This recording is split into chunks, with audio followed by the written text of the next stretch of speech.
And I was invited to do a session, the opening session, and I spoke about words on a mission.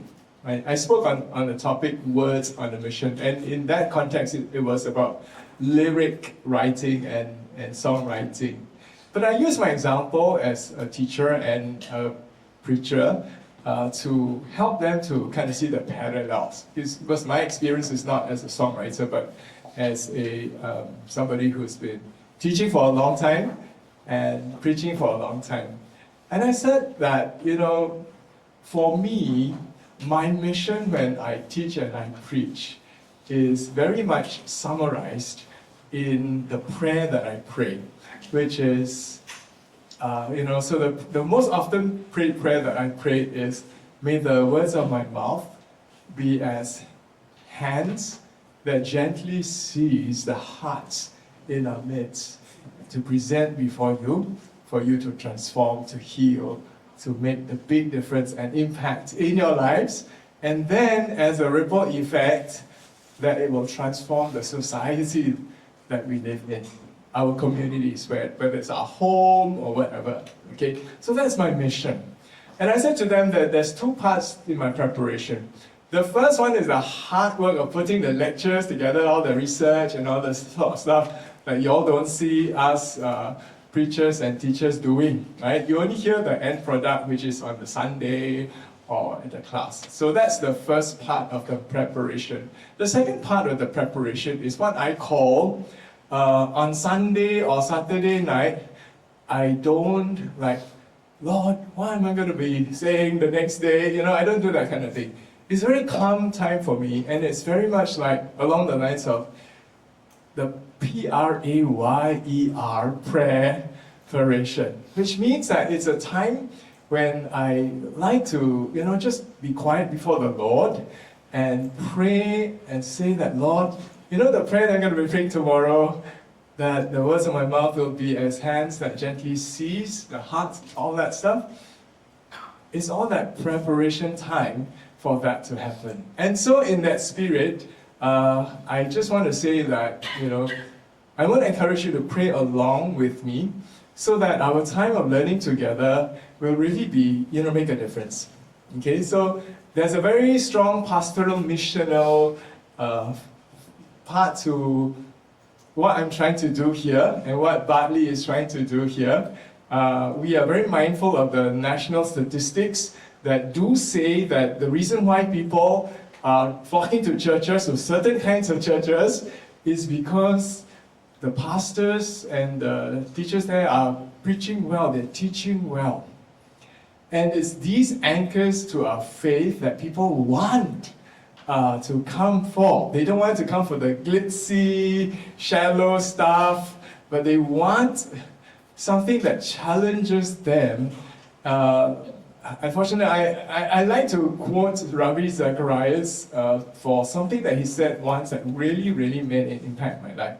Okay, I know there are issues, and I know I've said this quite a few times, and people have always come up to me, how are you going to quote him? But let me just quote him anyways, because he once said something like, if it's worth dying for, it must be worth living for. Okay, if it is worth dying for, it must be worth living for. And, as we study the scriptures and as it begins to stir in our hearts, I pray that the Lord will transform all of us in a way that really, really makes a difference in our lives. That the people around us will be able to see that difference, and that the people around us will be able to sense the witness of the Lord. And sometimes that really means 280 turn around so that we are different people. It's only because of the power of the Holy Spirit. Hence, whatever is said, whatever transformation must be grounded in scriptures. And it's really the power of the Spirit that's really going to make the difference. On our own, we cannot do anything. So with that introduction, the introduction to the introduction, because I'm going to be doing an introduction in a moment, may I invite all of us to pray along with me. Lord, thank you so much for each person who has made time on this Saturday morning to come and to learn. I pray that your Spirit will be in our midst, Lord, and that what is shared today will not just sound academic or sound above us, but I pray that examples that are shared, the spirit in which we want to enter into this learning experience together over a couple of weeks, God, you will use your Spirit and just make a difference, Lord. May the words that I speak really be used by you in a simple way. And I pray that, God, you will demonstrate the power of your Spirit as we commit our lives to gather together to study and to learn. And so we commit each person into your hands. Thank you for each person who's come here for the joy of being in fellowship with each other and in fellowship with your word. And so we ask for your blessing and give us the energy as we go through the next 4 hours or so in Jesus' name. Amen. So Pastor Richard said we're going to take 2 breaks. So we'll take the break at 12, and then we'll half an hour, 15 minutes, and then we'll do another 10 minutes, and we'll take another break and then finish. Okay? No. Sorry, my math not very good. Okay. So that's my topic today. If anybody wants to ask a question, oh, you know what? Let me just take off my jacket. I think it's a bit hot now.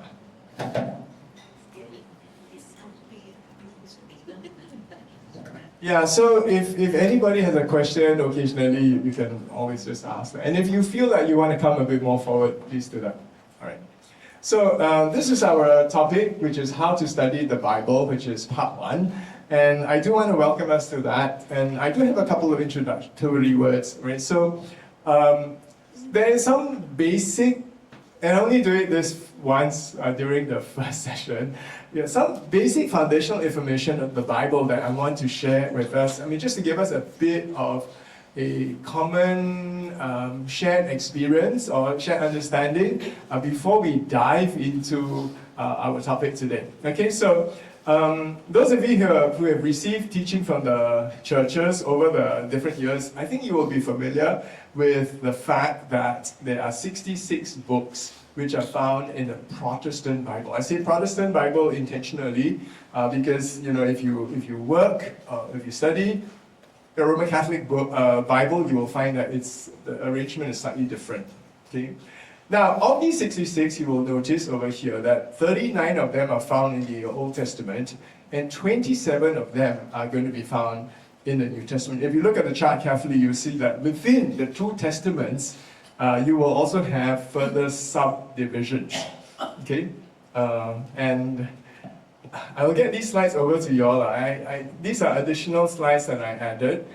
So for those in the CCM program registered with SBC, you will get them shortly. But I think the Bartley people, I think you've already received it, right? Just a moment ago.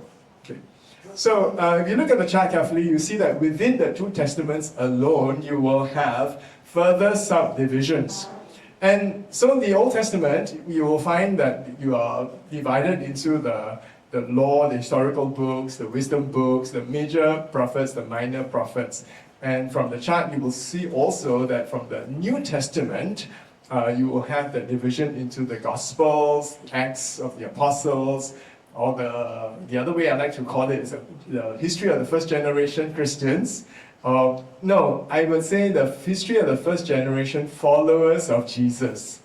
Because at the beginning they were not called Christians. And later on when they were called Christians, you may not be very aware of this, but when they were called Christians, the word Christian was not a fashionable term. It was actually a derogatory term.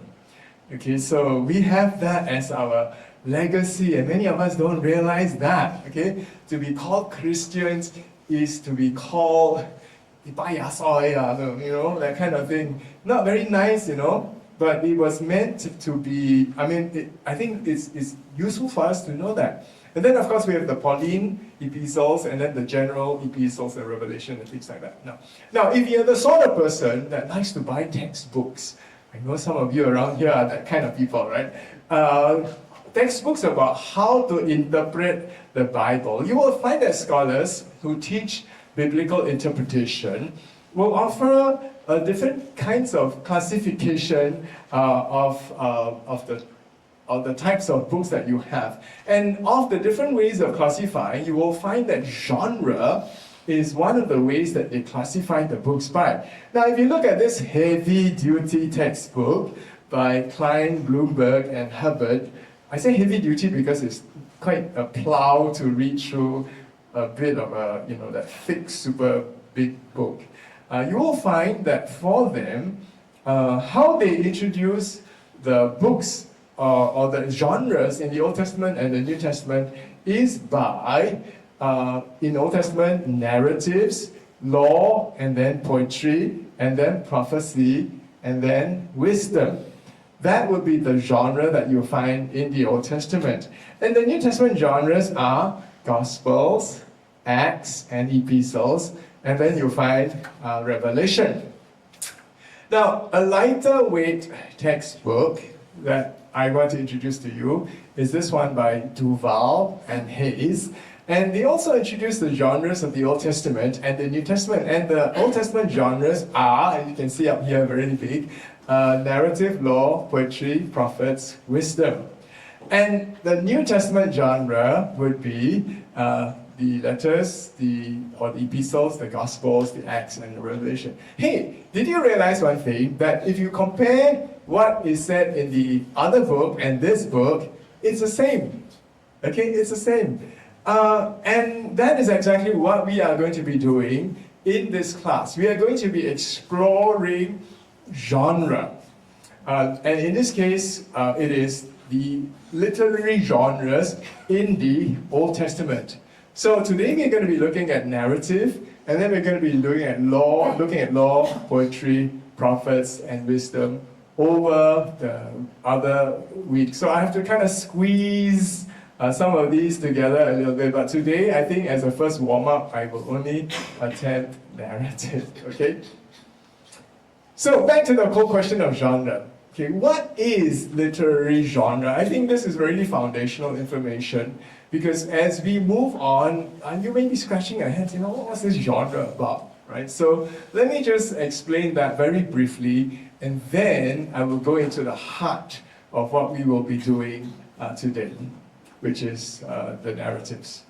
Now, since Duval and Hayes, the ones that the textbook that I just showed you, I will be using that book quite a bit in this class. That's going to be the course textbook. If you want to buy anything, that's the book for you to buy. And because of that, I'm going to lift a quotation from that book on what genre is about. So the word genre is a French, genre in French, is a French word meaning form or kind. And when applied to biblical interpretation, the expression of literary genre simply refers to the different categories or the types of literature which are found in the Bible. In the Old Testament, you will encounter narrative and law and poetry and prophecy and wisdom. And in the New Testament, you'll find Gospels, history, letter, and apocalyptic literature. I'm going over this so many times because repetition is actually very good for reinforcing the concepts in your mind. They go on to write that the metaphor that many linguists use to describe literary genre is that of a game. You can think of each genre as a different kind of game, complete with its own sets of rules. This insightful analogy shows how we as readers have to play by the rules when it comes to recognizing literary genre.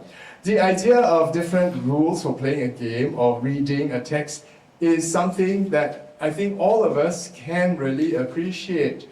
Just as you don't read a mystery novel the same way that you read a cookbook or a legal document or an instruction manual, or even a songbook. So, taking into account the different genres in the Bible and their unique features helps us to understand and interpret scriptures in their intended literary context. And in turn, what that does for us when we pay attention to the genre, that brings us closer to what the scriptures are trying to teach us in those passages. Now, if you look at this other textbooks, I'm very fond of introducing textbooks to us because I do like to read. If you look at this particular textbook, A Basic Guide to Interpreting the Bible, did you notice the subtitle? Those of you far behind, maybe you can't see. But right in front, did you notice the subtitle? It says, oh, I got it in red. Unfortunately, the contrast not very good. Okay. It says, playing by the rules. Okay, playing by the rules. The rules or the guidelines for understanding genre. So if you look at the book in the contents page, there's two sections. The top one says the general rules of interpretation, and then the second part says the specific rules for the individual games. You see where we are going, right? This is the specific rules of individual games. So if you look at it, it's this game of stories.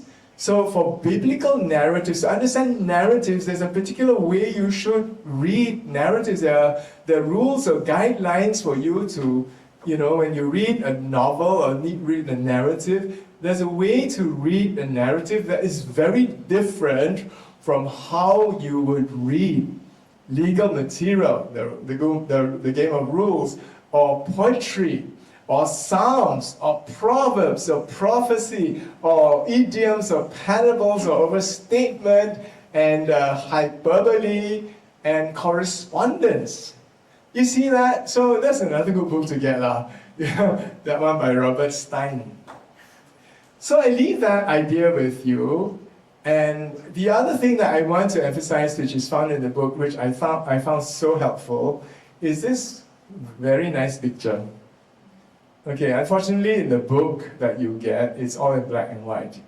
But because I have access to the teacher's guide, right? I have the color version, so I can share with you. In fact, you all have the slides already.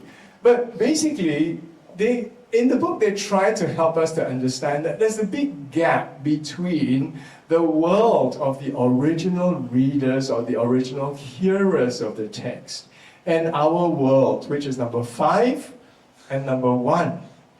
And there are steps that we need to take as we move from their world or their town. That's what they like to call number 1 is their town.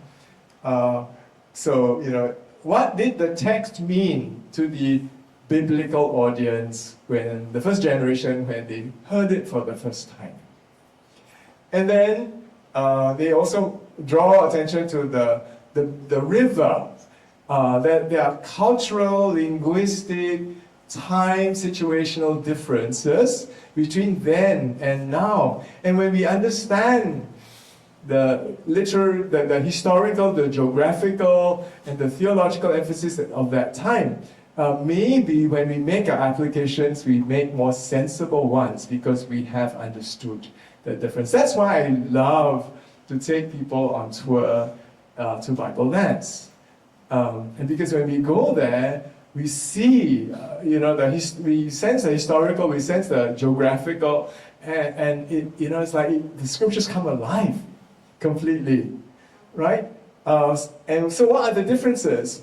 And then the principalizing bridge, which we want to draw some theological principles which are applicable, but we want to make sure that we don't get caught up in the details and miss out what the principle is. And maybe we can make a principle out of the specific details that we kind of miss the main point. Then we look at the number 4. How does our theological principle that we have derived in number 3, how does that fit with the rest of the Bible? So kind of like doing a canonical approach, looking at the canon, the whole scriptures, and see how that fits. And then finally, how should individual Christians today live out that theological principles? So I really like the one repeating idea that is found in this book. They keep saying the first question that the wrong question to be asking in interpretation is, what does this text mean to me? Can you get that?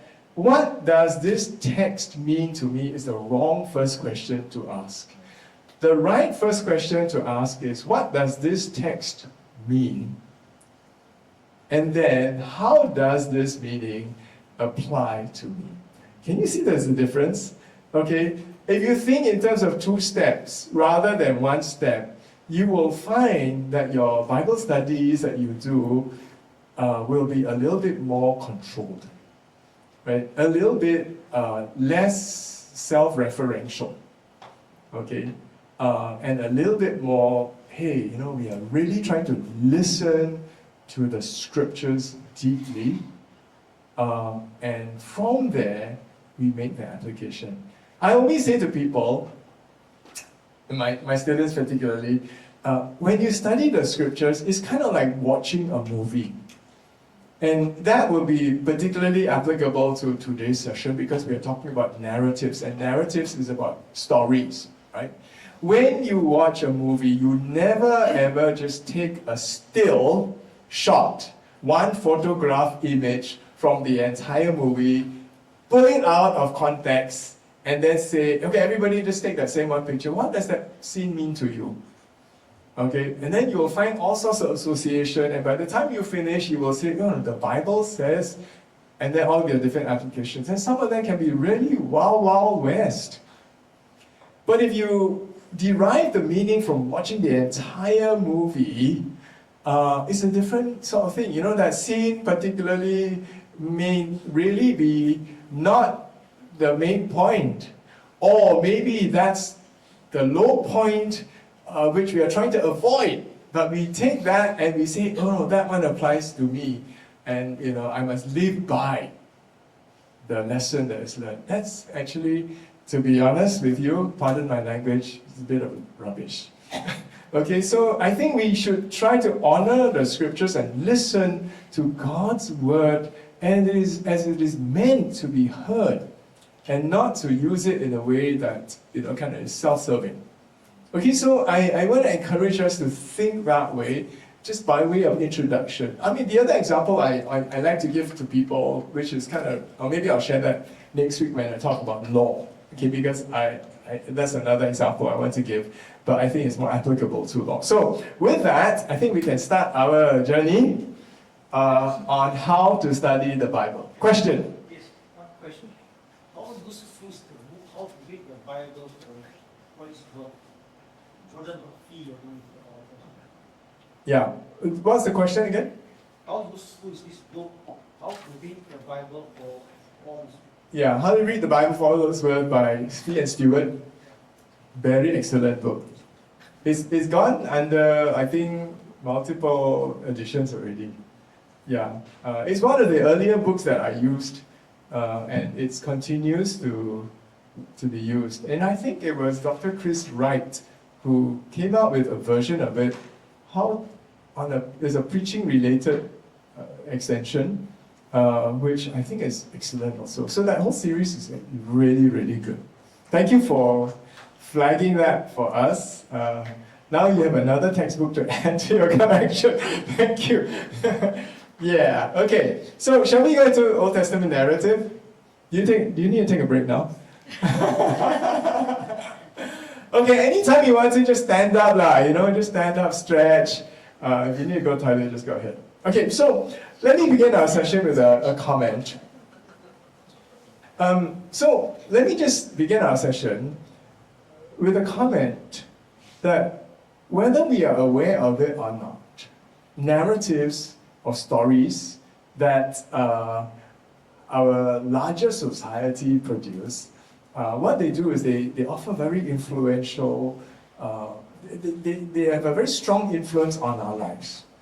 And they deeply shape our identity, our intuitions, and our habits. Now, this could be the home narrative, what's happening in your home. And so, interestingly, I'm making a bit of a distinction between narratives that we hear, the stories that we hear all the time, but the stories that we live out also in our everyday life. Okay, so at two levels, the lived out stories, as well as the hear the story kind of a level, there are stories that just all around us.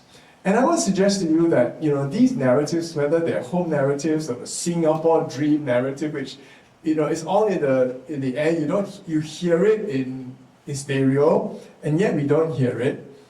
The gaming narratives that some of us who are, those of you who are gamers, you'll be very into, that particular narrative. The global sexual inclusion narrative. There's so many different narratives that they are all played out in our homes, in our offices, in the movies that we watch, the online games that we play.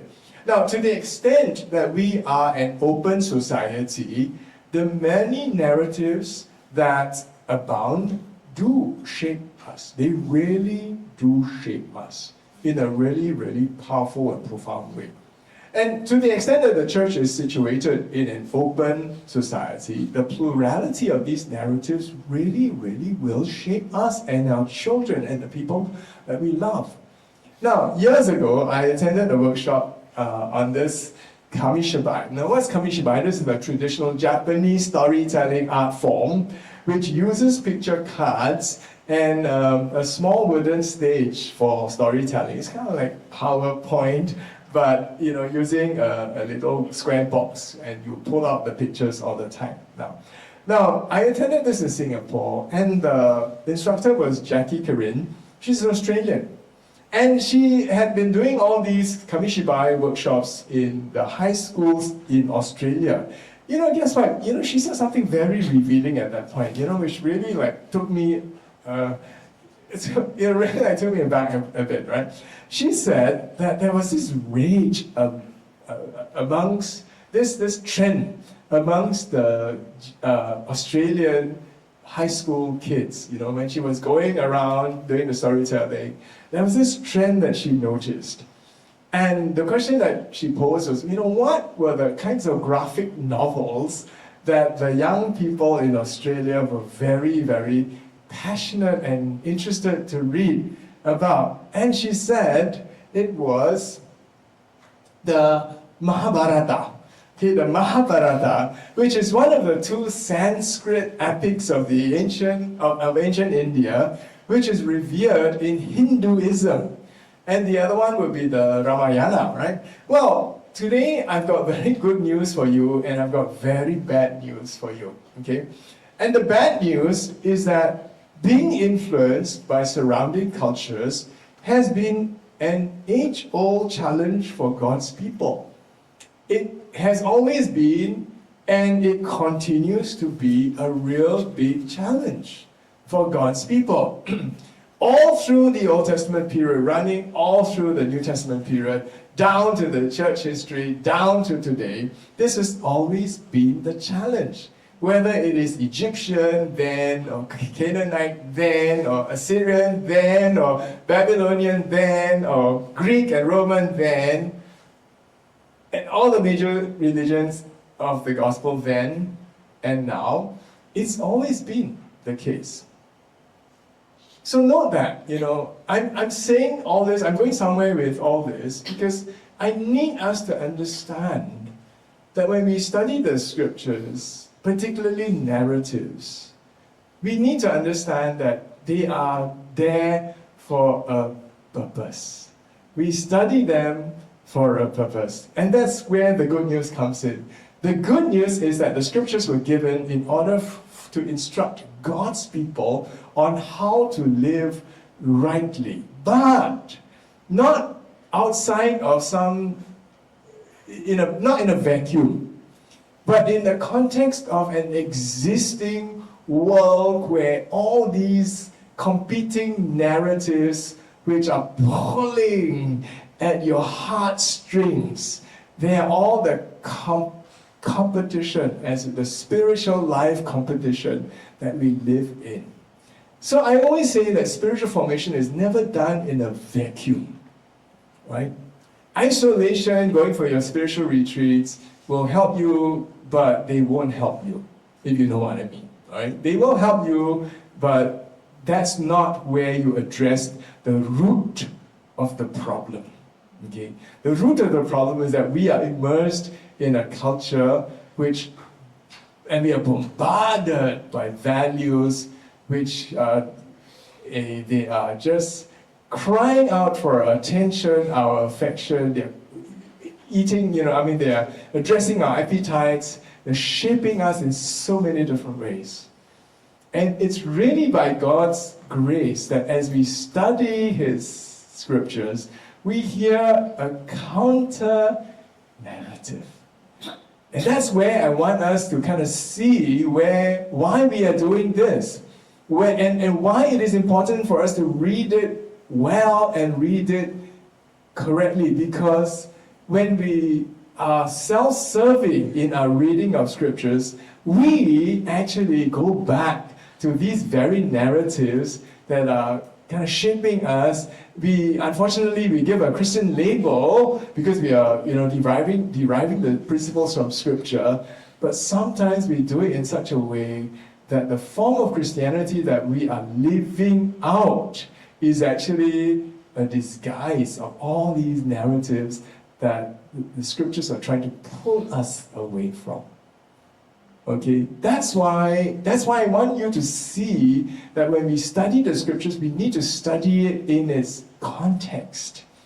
And when we do that, and we are careful to pay attention to genre, in this case, narrative genre, hopefully we will get it right, and hopefully we will be challenged in our faith to live our lives in a way that really truly honors the Lord and truly become a light to the nation, so that people around us will say, wow, these guys, they're not just talking, they're living out the faith, and I want to be a part of that. Okay, I want to be a part of that. Unfortunately, the bad news also is that it takes, the gospel is about following Jesus and on His terms.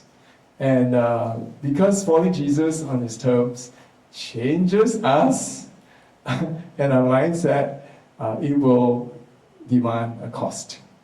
It will demand a cost. Okay, so I kind of warned you before. Okay, so anyways, the point is that the Old Testament and the New Testament scriptures were not just stories or words for God's people to listen or to tickle their minds or merely to warm their hearts, warm the cockles of their hearts. They exist to align God's people to God's heart and God's way in the midst of competing narratives and alternative messages. Now, so coming back to our focus, which is on Old Testament narratives, the question for us is, are we familiar enough with the Old Testament narratives in the Bible for them to do their work in us? So that's a Bible literacy issue. Or is a situation like what Andrew Walker in his book described. And he said there was once a time when the Christian story had few competitors in the West and its ideological dominance was assured. But now in a pluralistic society, it is merely one story among many in a culture which is overflowing with stories. However, in a world of soaps and commercial advertising, where brand loyalty is notoriously difficult to establish, the stories we tell that are so crucial to our cultural identity and which are so important in giving us values to live by are easily disposed of or exchanged for others.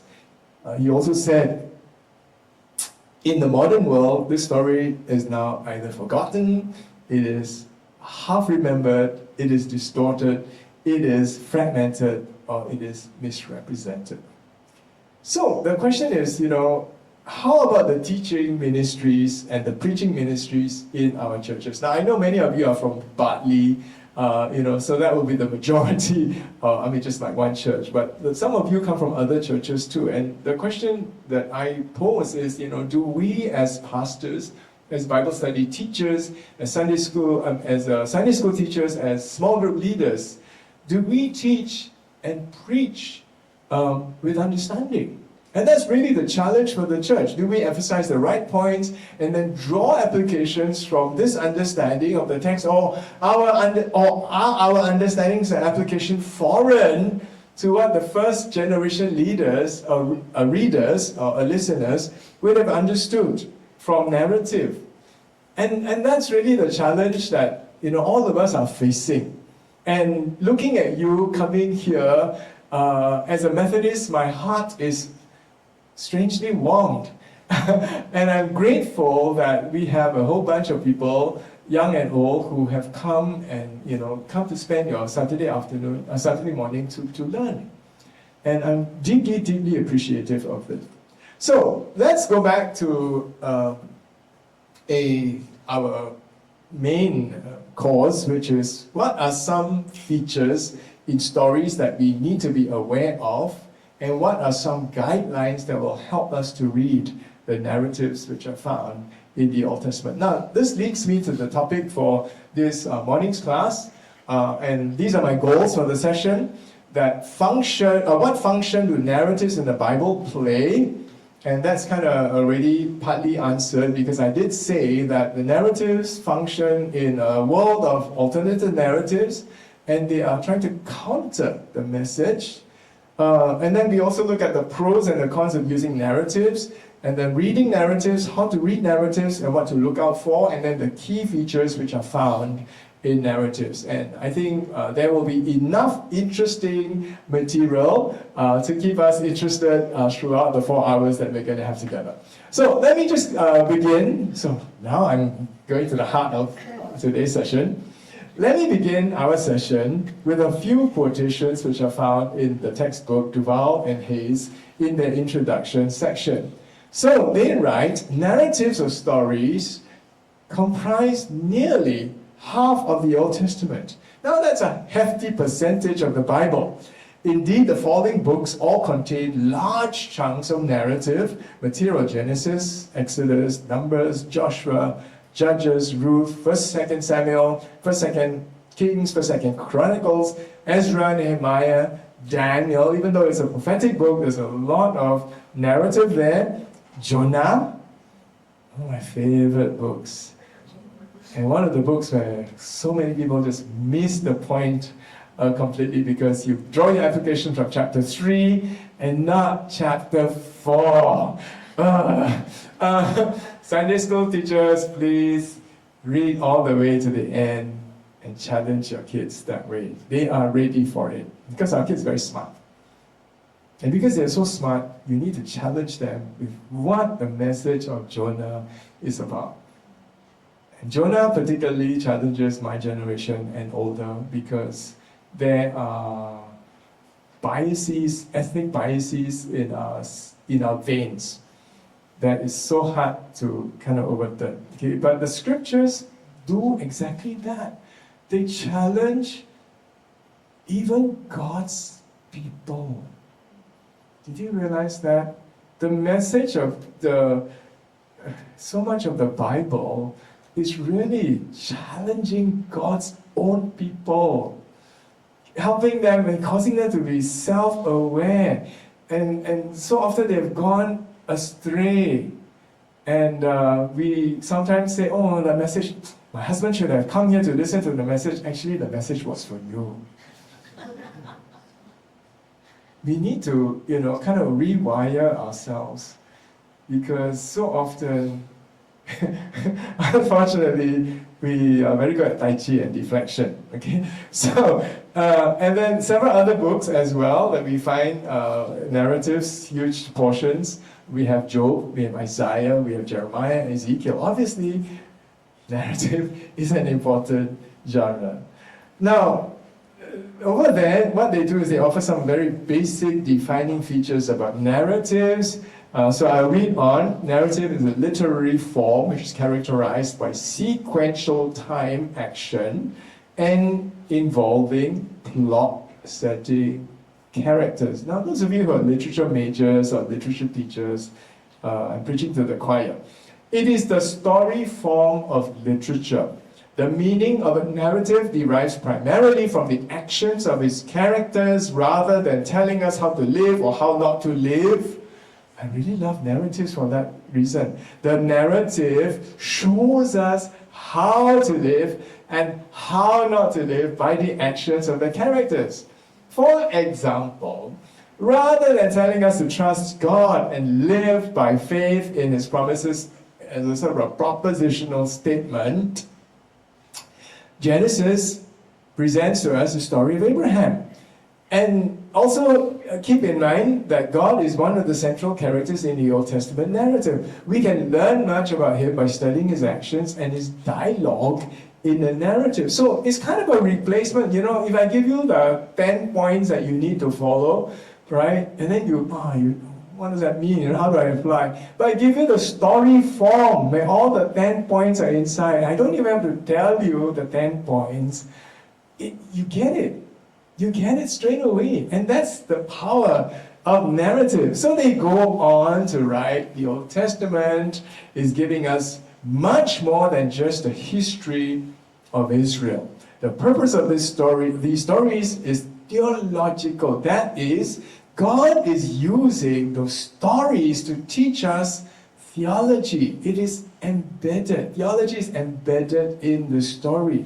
Again, this does not deny the historicity of the text, and the term theological history is an accurate classification. However, this theological history comes in narrative form, and we prefer to use that term.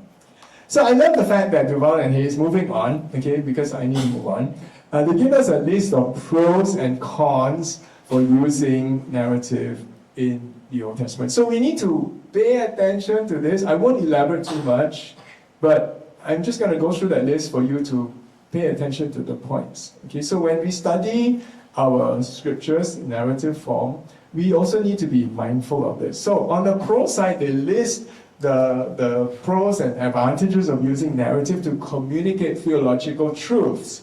First, they're interesting, and then they pull us into the action of the story. Stories have a wonderful way of drawing us into the story, into the points, and they usually depict real life and are very relatable. We find ourselves asking what we should have done in that situation. It's kind of like watching a movie, you know. When you watch a movie, you sometimes identify so much with the characters, right? How many of you are Batman? Identify more strongly with Batman, and how many of you with Superman? Superman is like superhero, you know.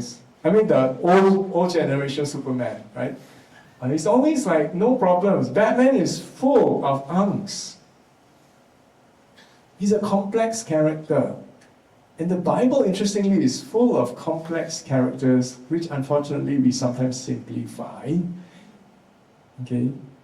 I once asked somebody this question, Batman or Superman? You know what she said?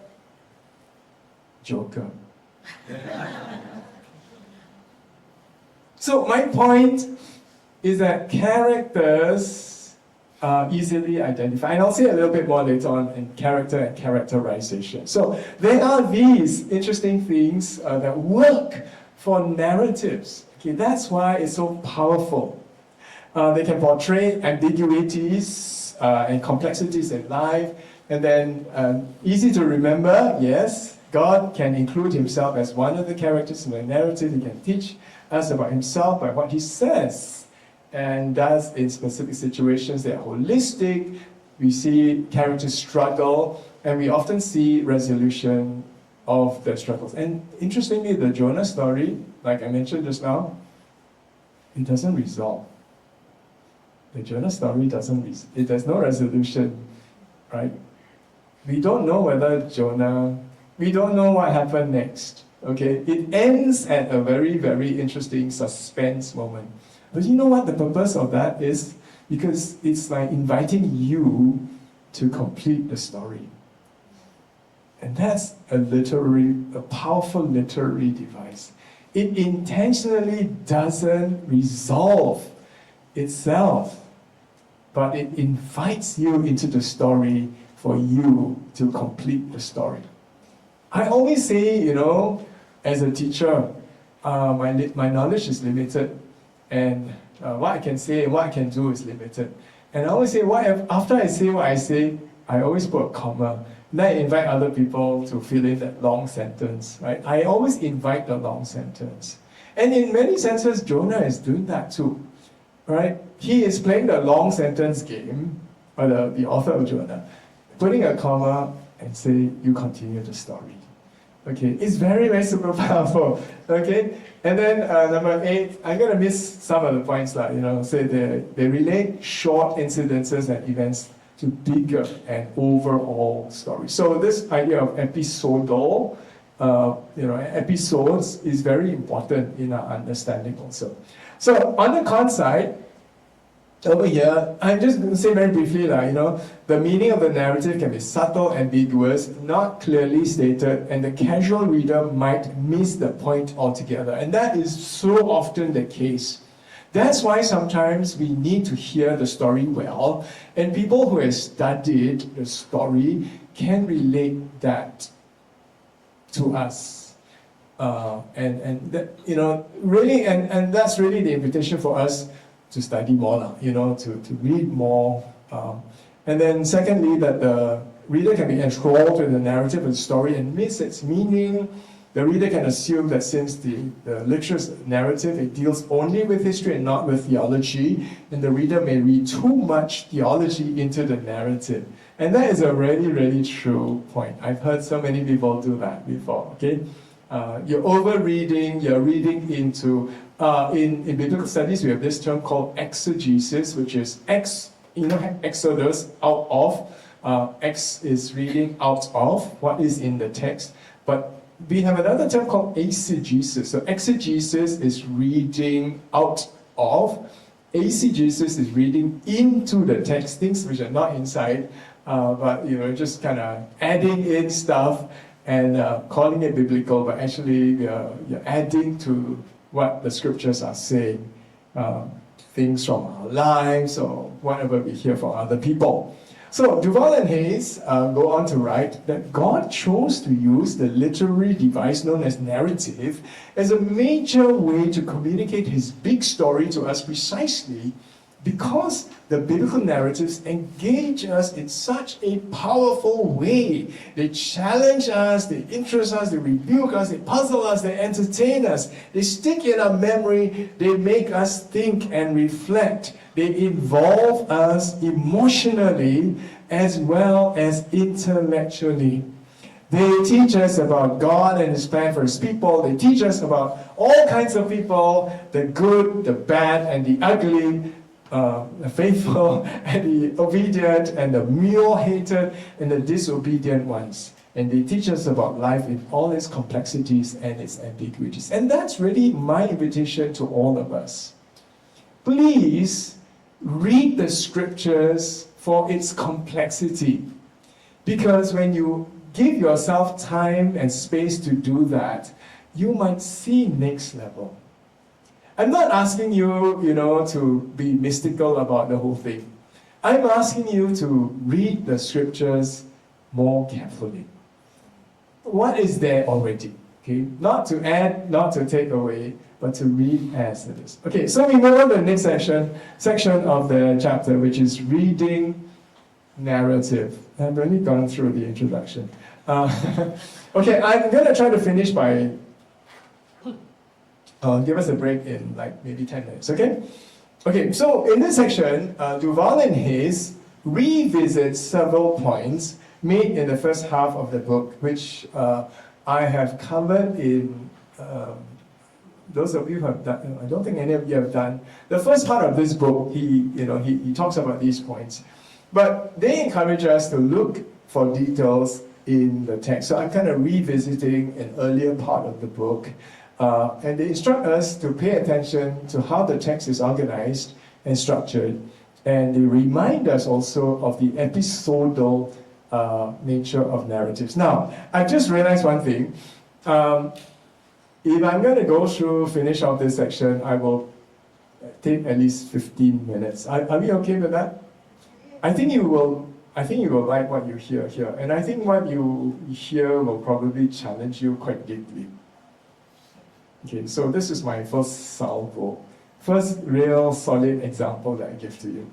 Okay, so episodally unfolded stories are wonderful because you have to listen to the story from beginning to the end to understand the point of the story, okay? And there's a lot of details in between that you need to pay attention to.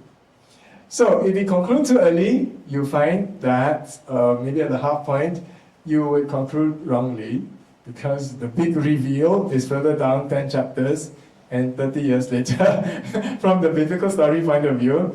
And that's going to make the difference in terms of you understanding the point of the story. But if you stop at the wrong point, you make your conclusions and your applications at the wrong point, you will find that it's very different from what was intended. Okay, and you all understand reading books enough, or even legal documents enough, that if you just pull something out and cherry pick what you want to, to read and to hear, people will laugh at you now. Particularly if it's a legal document, right? They can choose what you want. Okay, so the example that they give to us is something that has really been so sobering for me and the students who have journeyed with me listening to this. Okay, so if you read Joshua chapter 2 to 7, in fact, you should read chapter 1 of Joshua 2. Because Joshua chapter 1 and its applications, I've heard so many times, and then from chapter 2 and the Jericho story, etc. I've heard it so many times. And let's go through what they say about this. Okay, the detail that Duval and Hayes invite us to pay attention to is the two character features that bracket this conquest story. Okay, the two character features. In the story, we have Rahab, who's the Canaanite, and then we have the Israelite, whose name is Achan. And they are meant to be, so maybe you've never heard or learned about this before, but I'm telling you, they are meant to be read together. Alright? They are meant to be read, compared and contrast. You see, part of the reason that the land was given to the people of God was because we go back to Genesis. And we go back to Genesis, we read these words, and they shall come back here in the fourth generation, for the iniquity of the Amorites is not yet complete. Take a moment to think about that. Okay, the promise is given because the sins that is being committed in the land of Canaan, which eventually becomes the land of promise that the people enter into modern Israel also, that's that area, is because, in part, is because of the sin that is found inside. And God was going to vomit the people out and give the Israelites the place where they are meant to steward God's land. Okay? So, get that, okay? So, in Genesis 15, we find this is the point when Abraham is still in the land of Canaan. And we find words from God telling Abraham that his descendants will be taken out of Canaan to a strange land. So, we know that during the famine period, Joseph is sold, he goes over to Egypt, and then eventually the whole family go over to Egypt, so they have vacated the land. And then what happens is that eventually, after the slavery, they come back to the land. Okay, so the context is this, right? The time that they return will coincide when the time the Canaanites in the land would have committed these terrible sins to the point that God's going to remove them from the land and transfer the stewardship rights, or I would say rights, but the stewardship deeds of the land to the people of Israel. The question is, what is the reason why the Canaanites are ejected from the land? Because, like the sins of the Amorites, right? These would be idol worship, these would be child sacrifice, gang rape, bullying, oppression. We have that information available to us. Now, with that as background, we come back to the Joshua story. Now, so I think it's important for us to keep that as the background because it's going to affect how you understand the Joshua story. Now, my question is, how many of you have been Sunday school teachers and you have taught Joshua and the conquest of Jericho? While all eyes are closed, as you put your hands up. No, I'm just joking because it's okay. You don't have to confess your sin now. No, my point is this. What are the key takeaways that we have left with people? And typically when we retell the story of Jericho, we focus on the action and the battle, and we confidently make points like this. God has given us a promise to go. God has promised success. You need to cross your Jordan River. Amen? You're not supposed to say amen. You need to have faith that God will bring your modern Jerichos down. Amen? Very good. You need to obey even though it is meaningless and repetitive. You need to pray more, 7 times, etc. Now, the funny thing is that we don't even make reference in our telling to the fact that Jericho was Rahab's home city. And that the story is about as much about her and her faith in God as it is this transferring of the land from the Canaanites to the Israelites. Okay. So Duval and Hayes write this interesting point about Rahab. He writes that the Israelites are ordered to annihilate everyone in the promised land, and yet the first story of the conquest is an exception. It is a story about a prostitute, a Canaanite prostitute, and how she turns to God in faith, and she is saved. Certainly the location of this story and the emphasis placed on it by the amount of text which is assigned to it, indicate that it is an important episode to understand the conquest in the book of Joshua. So Duval and Hayes don't just draw attention to Rahab story before the fall and the destruction of Jericho. They also draw attention to Achan and the story after the fall. You see, the Achan story after the fall. And so this is what they write. As we read through Joshua 7, we realize that Achan is the exact opposite of Rahab. Indeed, Rahab and Achan are the only 2 new major characters who are introduced into the story in the first 7 chapters of Joshua. Their stories form bookends around the chapters dealing with the fall of Jericho. Now remember, this is also a literary technique which is called inclusio. Now, as we explore the details of the Achan narrative, we realize that many of the details in his story contrast with the details of the Rahab story. And later on, I want you to pay attention to the details over there. It seems as though the narrator is intentionally contrasting the two with the destruction of Jericho as the background. Read through Joshua 7 and Joshua 2 and Joshua 7 again, and list as many contrasts as you can. Compare your list with ours below. That's the homework exercise that they are trying to invite. In essence, they write, Rahab and Achan trade places, and she becomes like an Israelite and lives amongst God's people. She even shows up in the genealogy of Christ in Matthew chapter 1. Achan, by contrast, a member of Israel, dies like the Canaanites. In fact, the destruction of Achan and his family parallel the destruction of Jericho. The major difference between Rahab and Achan is their attitude toward God. Rahab takes God seriously, placing her faith in him and risking her life to protect the 2 Israelite spies she is hiding. Achan treats God as if he does not exist and assumes that he can blatantly disobey God without suffering any consequences. Now, what then is the point of the story with and without the book ends? What is the difference if you serve the story as a piece of ham versus if you were to serve the story as a ham sandwich? Right? Because it's meant to be eaten as a ham sandwich, but we only serve the ham. And if you only serve the ham, you realize that, so many details which are part of the sandwich is completely lost.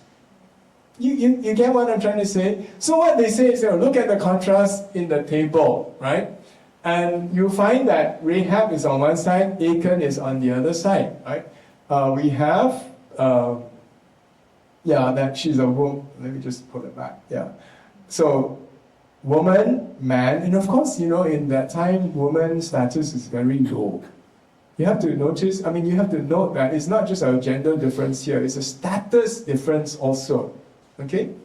An expectation. Canaanite, Hebrew, prostitute, which is not respectable, and respectable, should have died but survived, should have prospered but died.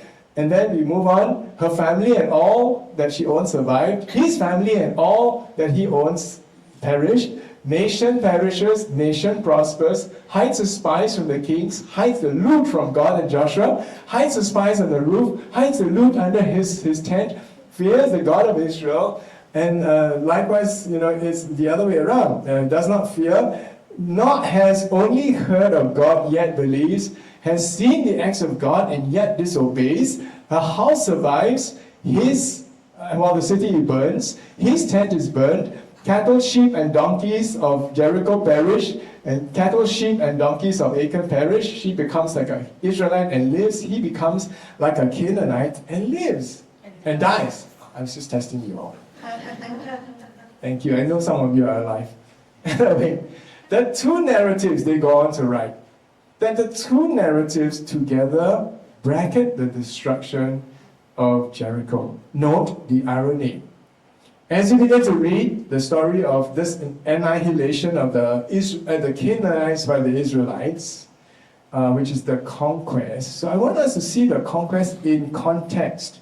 The first two people we meet in the story are exceptions to the rule. The Canaanite, Rahab, lives, and the Israelite, Achan, dies. The narrator is letting us know that there's more to the conquest than just the destruction of the Canaanites. Critical issues of the individual faith and obedience are involved. Likewise, there is more to faith in God than just nationality and respectability. A Canaanite harlot can find it, and a respectable Israelite can miss it. Thus, you can see much of the theological meaning and the application for us comes out of the critical contrast, the contrasting observations that these characters present. In the end, do you know what we have? We have not just a landmark possession story. This is both a landmark welcome as much as it is a landmark warning story. As the people of God cross and they enter into the land to take over the stewardship duties. It welcomes Canaanites who want to know more about God, who want to worship, want to honor Him, want to walk righteously in His ways. But equally, it is a warning story for God's people who are prone to sin. If they are gifted the land, but act like the Canaanites. Now the question is, why did God give the land to the people? I really draw attention to you all, Genesis chapter 15, right? The displacement is because of the sin of the Canaanites, right? So if they're gifted the land and they act like Canaanites, they will suffer the same fate. That is the message. So God's people are not exempt. There's no automatic, protected, God's always on my side. That's a whole bunch of rubbish. If you read the text carefully here, it's saying something more that we need to pay attention. So back to my question. How do we tell the Jericho story over our pulpits and in our Sunday school? I suggest that we don't pay attention to the details of the story, to what the author is trying to put his finger on right at the beginning of the conquest. We don't listen to the other parts of the larger story, and if we miss that, we will miss the teaching point and conclude wrongly. And even if we get the meaning of Joshua 1 to 7, maybe another question that I want to ask is how does the story apply to the church today? It's not just at Sunday school level. How does it apply to even modern Israel today? I suggest, you think about that carefully. At the end of the day, it's all about stewardship of the land, living righteously before the Lord.